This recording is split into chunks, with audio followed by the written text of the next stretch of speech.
میرے حضور کی تو کوئی بہن نہیں تھی، در یتیم ہے، لیکن جب حضرت حلیمہ سعدیہ کے ہاں حضور گئے تو وہاں حضور کی ایک رضائی بہن کا تذکرہ ملتا ہے جو حضور کو لوریاں دیتی تھی، نام شیمہ تھا۔ تو شام کے وقت جب خواتین کھانا پکانے میں مصروف ہونے لگتی تو بہنیں ویر اٹھا کر کے باہر لے جاتی۔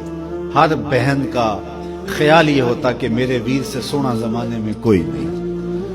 کہتے ہیں خوبصورتی دیکھنے والے کی آنکھ میں ہوتی ہے، جس کے ویر کا رنگ سونا ہوتا تو وہ کہتی رنگ نہیں تو کچھ بھی نہیں ہے، اور جس کے نقوش تیکھے ہوتے تو وہ کہتی کہ رنگ کا کیا ہے، حسن تو نقوش میں ہوتا ہے۔ جس کی آنکھیں خوبصورت ہوتی وہ کہتی میرے ویر کی جھیل جیسی آنکھیں تو دیکھو۔ اب یہی بنو سعد کے محلے میں ہوتا، بچیاں اپنے ویر اٹھا کے لے آتی ہے، کہتی میرے ویر ورگا کوئی نہیں، دوسری کہتی میرے ویر جیسا نہیں۔ اتنے میں حضرت شیمہ اپنا ویر محمد اٹھا کے لے آتی اور دور سے ہی کہتی نہیں میرا ویر بھی آ گیا ہے، تو سب کے سر جھک جاتے ہیں، کہتے نہیں نہیں نہیں شیمہ تیرے ویر کا مقابلہ تو نہیں نا، ہم تو آپس میں بات کر رہے ہیں۔ اور پھر جب کسی بہن کے ویر کو متفقہ طور پہ ساری کہہ دیں کہ تیرا ویر ہی سونا ہے تو پھر اس کا فخر تردید نہیں ہونا، پھر ان کا ذوق آسمان کو چھونے لگتا۔ ابن حشام سیرت کی سب سے پہلی کتاب، اس میں یہ واقعہ لکھا ہے کہ پھر حضرت شیمہ حضور کو اپنی آغوش میں لے کے سمیٹتی اور پھر چومتی اور پھر وہ لوری دیتی ہیں، اور وہ لوری کے لفظ بھی لکھے ہیں، ربنا ابق لنا محمدا حتی اراہ یافعا و امردا، اللہ میرے ویر محمد کو سلامت رکھنا۔ آج یہ پالنے میں بچوں کا سردار ہے، کل وہ لمحے آئے جوانوں کا بھی سردار۔ اور پھر جھوم جاتی اور کیا خوشی ان کی دیدنی ہوتی۔ اور پھر وہ منظر بھی آیا کہ حضور علیہ السلام مکے چلے گئے اور یہ جوان ہوئی اور پھر ان کی شادی کسی قبیلے میں ہو گئی۔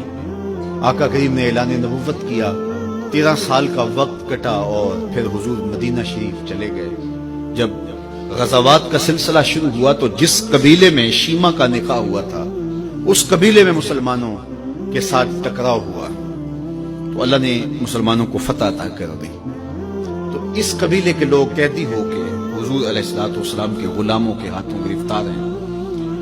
تو یہ اپنے قیدیوں کو چھڑانے کے لیے قبیلے کے سردار ایک ایک گھر سے فدیے کے لیے رقم جمع کر رہے ہیں۔ چلتے چلتے شیمہ کے گھر بھی پہنچے جو کہ ایک عمر کا حصہ گزار چکی تھی، اور جا کے کہا کہ اتنا حصہ آپ کا بھی آتا ہے۔ کہا کس لیے؟ کہا وہ جو لڑائی ہوئی ہے اتنے ہمارے بندے گرفتار ہو گئے تو ان کو چھڑانا ہے۔ تو چلتے چلتے باتوں میں کسی کے لبوں پہ حضور کا نام آ گیا تو شیمہ نے کہا اچھا انہوں نے تمہارے لوگ پکڑے؟ کہا ہاں۔ تو کہا پھر تم رقم اکٹھی نہ کرو، مجھے ساتھ لے چلو۔ انہوں نے کہا تجھے ساتھ لے چلیں؟ کہا تم نہیں جانتی وہ میرا ویر لگتا ہے، وہ میرا بھائی لگتا ہے۔ قوم کے سرداروں کے ساتھ حضرت شیمہ حضور کے نوری خیموں کی جانب جا رہی ہیں اور صحابہ ننگی تلواروں سے پہرا دے رہے۔ یہ مکی دور تو تھا نہیں، یہ مدنی دور تھا۔